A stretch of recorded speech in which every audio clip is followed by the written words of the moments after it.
a la senadora Dolores Padierna Luna para presentar a nombre propio y de los senadores Rabindranath Salazar Solorio y Mario Delgado Carrillo, del Grupo Parlamentario del Partido de la Revolución Democrática, un proyecto de decreto por el que se reforman diversos artículos de la Ley del Impuesto sobre la Renta. En el uso de la palabra, senadora. Gracias, presidente.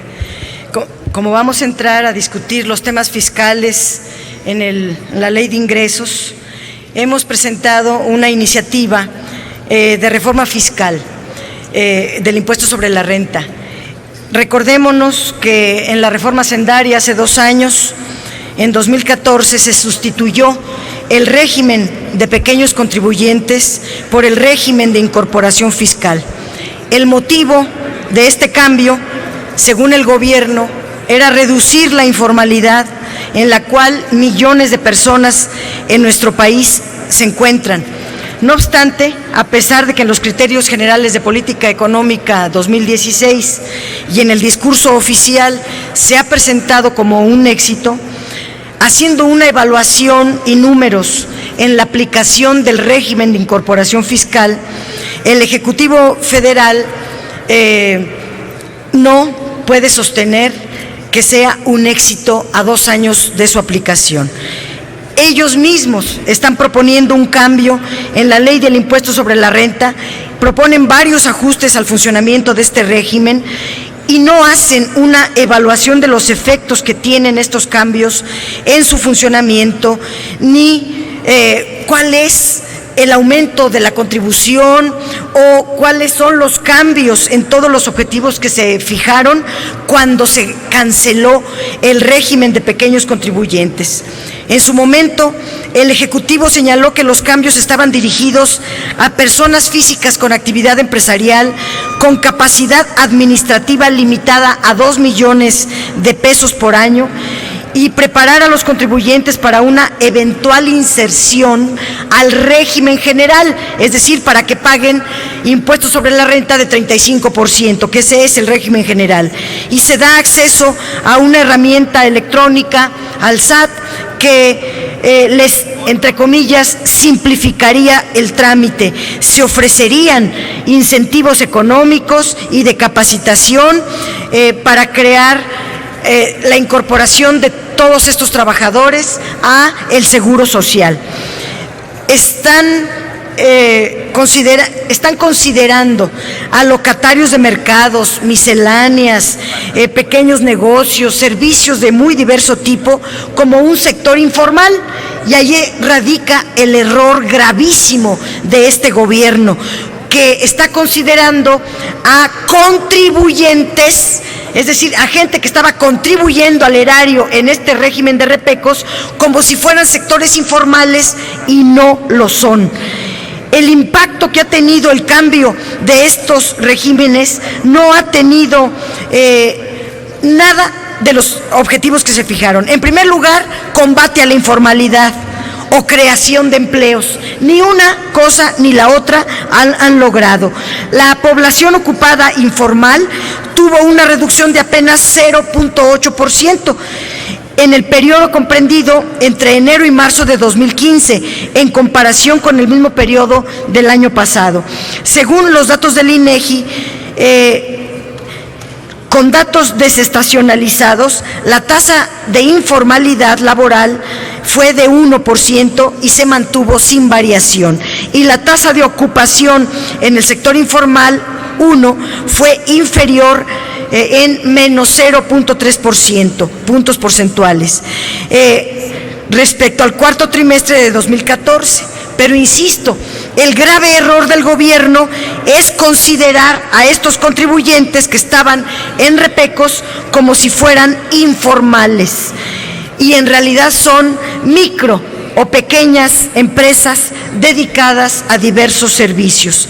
Los expertos confirman que el régimen de incorporación fiscal, el nuevo, ha generado una disminución en la recaudación, toda vez que las personas que estaban asalariadas y se incorporaron a este nuevo régimen ahora gozan del 100% de exención de impuestos. Son empleados que disfrazaron en RIF o en régimen de incorporación fiscal, pero que antes pagaban y ahora no. Esto en razón de que el nuevo modelo plantea la exención del pago del impuesto sobre la renta y el IVA hasta en 100%.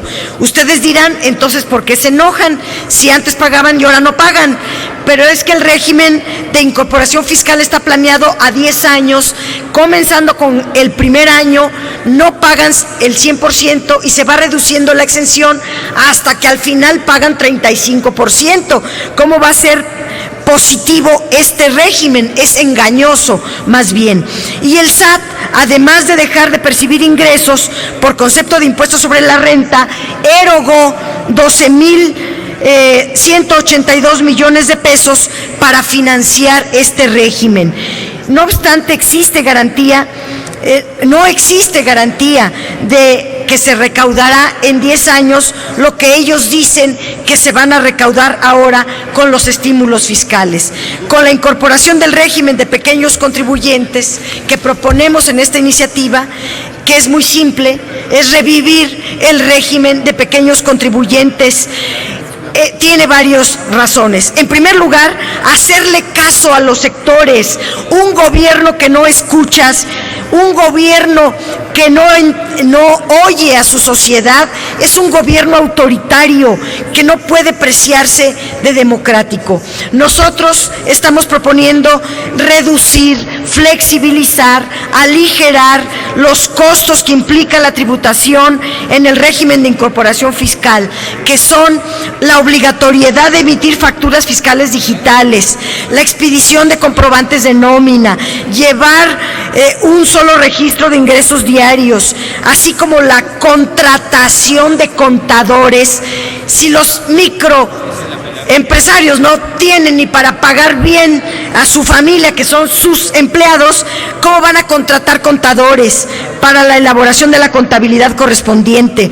Con lo anterior se busca garantizar que en un momento de crisis económica los micro y pequeños empresarios puedan destinar sus recursos a dinamizar la economía y no a engrosar, en este caso a contadores o al gobierno. La Coordinadora de Organizaciones en Defensa de la Economía Social, que agrupa a comerciantes, prestadores de servicios, locatarios de mercados públicos, micro, pequeños empresarios, medianos empresarios, señaló que el 10% de las pequeñas empresas y negocios formales del país quebraron o bien optaron por pasarse a la informalidad durante el primer bimestre de 2015, es decir, obligaron a los empleos formales, a los negocios formales a convertirse a informales por no tener la capacidad económica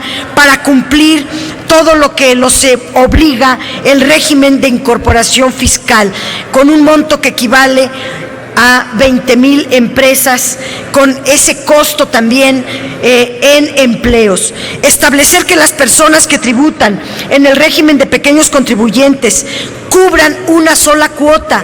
Ese es nuestro objetivo, como estaba antes. Todos pagaban una cuota que incluía el IVA y el impuesto sobre la renta, en una forma fácil, efectiva, en un padrón controlado por Hacienda, y la contribución era segura y formal. Pero además nuestra iniciativa también pretende reforzar el federalismo fiscal, toda vez que los pagos que realizan los pequeños contribuyentes se enteran a las entidades federativas, siempre y cuando tengan celebrados convenios con la Secretaría de Hacienda en convenios de coordinación. Estos, entre muchos otros beneficios, hacemos un fuerte llamado a la autoridad para que escuche a los micro, pequeños contribuyentes, a los comerciantes, a los prestadores de servicios, a los locatarios de mercados, para que no les dé trato de informales en primer lugar. Segundo, para que no les pretenda cobrar impuestos como si fueran grandes contribuyentes, porque no lo son, y que entiendan que la gobernabilidad democrática implica gobernar con el consenso de la gente. En este caso, estamos hablando de millones de pequeños contribuyentes, que es un sector económico fundamental al cual se le debe escuchar en sus demandas. Gracias. Gracias, senadora Dolores Padierna Luna. Túrnese esta iniciativa a la Cámara de Diputados.